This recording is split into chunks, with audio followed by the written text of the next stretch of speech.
Hello everyone, welcome to our economics project, Thailand vs South Korea. The first week will be about the definition and criteria of developed and developing countries. The developed country has higher GDP with superior education and healthcare systems. It also has lower unemployment rate and more life expectancy. On the other hand, developing country has the small growth of GDP and low average income with uneven distribution. It also has to face the high birth and mortality rate problems due to low quality of living conditions. The second week is about climate, location, and infrastructure. South Korea's climate is humid, continental, and humid subtropical. For Thailand, it has tropical wet and dry climate. These maps show the climate types in Thailand and South Korea. South Korea occupies the southern portion of the Korean peninsula. Its geographical structure is beneficial for trade development. Thailand, on the other hand, has the benefit of being at the crossroads of Southeast Asia, giving it a chance to serve industrial, manufacturing, and tourism services to the region's dynamic markets. As seaports play a major role in trading, several seaport locations in South Korea and Thailand are shown on these maps.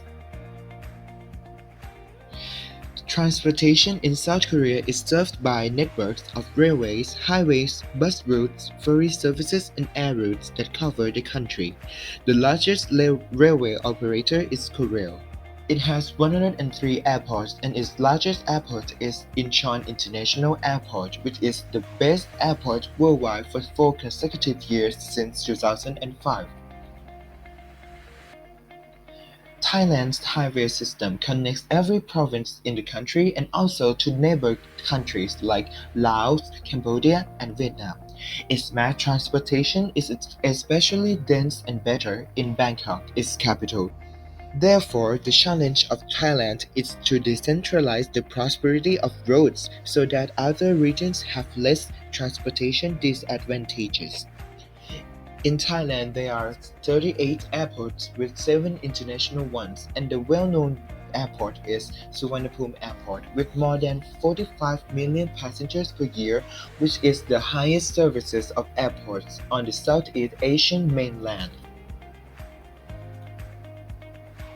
The third week about economic history and background. South Korea's economic development occurred rapidly in 1961. Its growth was driven by exports and rapid industrialization.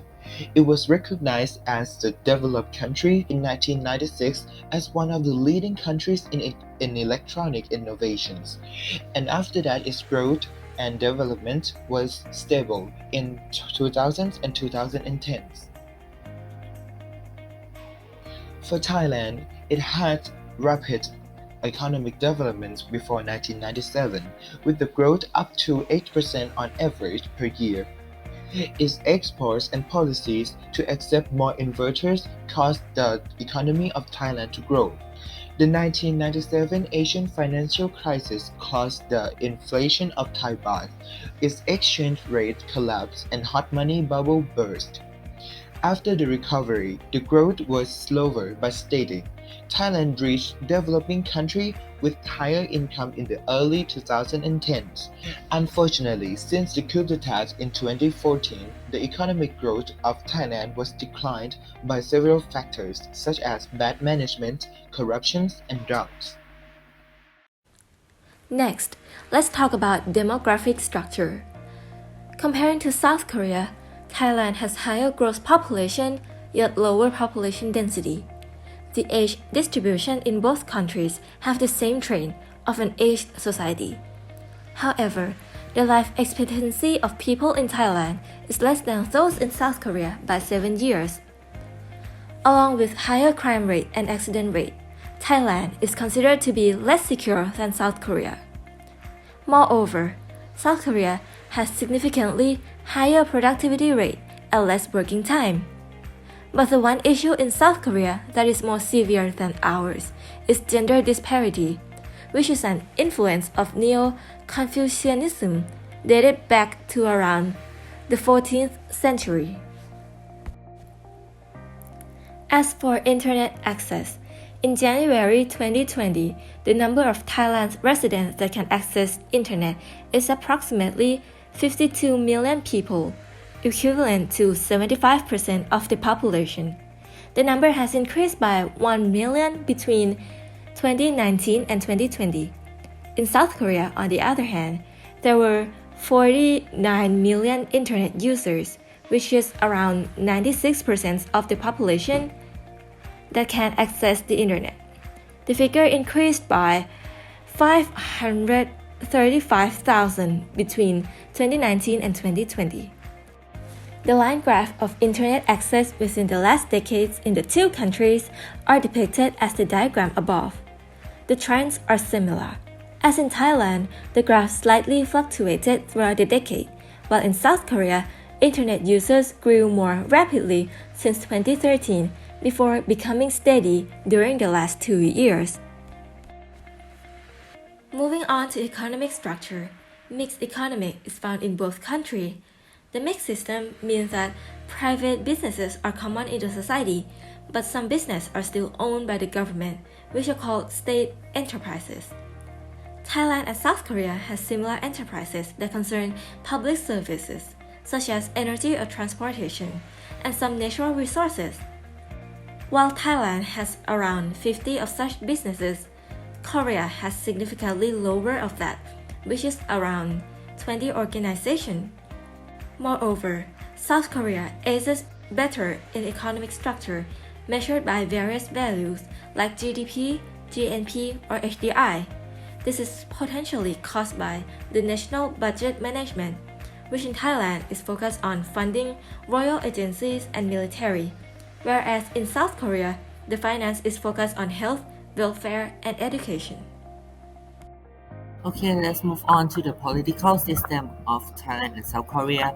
For democracy, Thailand attained the imperfect democratic country status because of the military government and semi-dictatorship state. And for South Korea, it is full democratic country. For the freedom of the world, Thailand is considered between partly free changing to not free because of the violence that are used against the protester. And score only 30 out of 100, while South Korea has more civil rights and more freedom. And for the corruption issue, Thailand has corruption in all levels and ranked 101st in all over the world. But and for South Korea, it has mediocre corruption, but is a lot less than Thailand.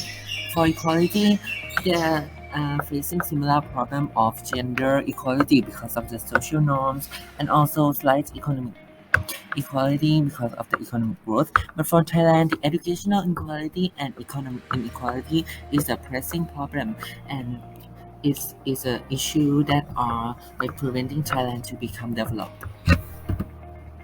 Okay, and next is the educational system. Educational system for Thailand is not as good as South Korea because educational inequality are also present. Everyone does not have access to high school. And for the standardized score rankings such as PISA, Thailand ranked very low and the score is below average. But for South Korea, the score are rising and meeting up to standards, and the educational inequality is decreasing as well. However, the problem for South Korea is the mental issue because Korean students study for over 14 hours. Therefore, their life would be very stressed and the environment is stressful, so there could be mental health problems. Okay, let's move on to sustainable development. It's including healthcare and well-being and future plan. For healthcare and well-being, our country are in the top ranking of the world according to CEO Magazine Index and other index as well. And for World Happiness Report, Thailand ranked 54th and Korea ranked 62. And for global health security, Thai ranked 5th and South Korea ranked 9th. Okay, that's quite high, so that both countries have health security. And mediocre level of happiness. And for the future plan, Thailand will focus on the economic development and technology-oriented business, while South Korea will focus on increasing the welfare and social budget. Okay, and lastly, for the conclusion. The conclusion that the difference between Thailand and South Korea in their development is that the Thailand have laid a bad foundation because they experience the different like economic background from Korea, and is also the norm about the agricultural country that preventing it from early transition into industrial. Okay, and also the problems such as economic inequality, educational inequality, budget distribution, and also lack of democracy. And for South Korea is developed because of the early transition to like digitalized and technology-oriented business, but it also faced major problems such as gender disparity. That's all for our presentation of the economic project. Thank you.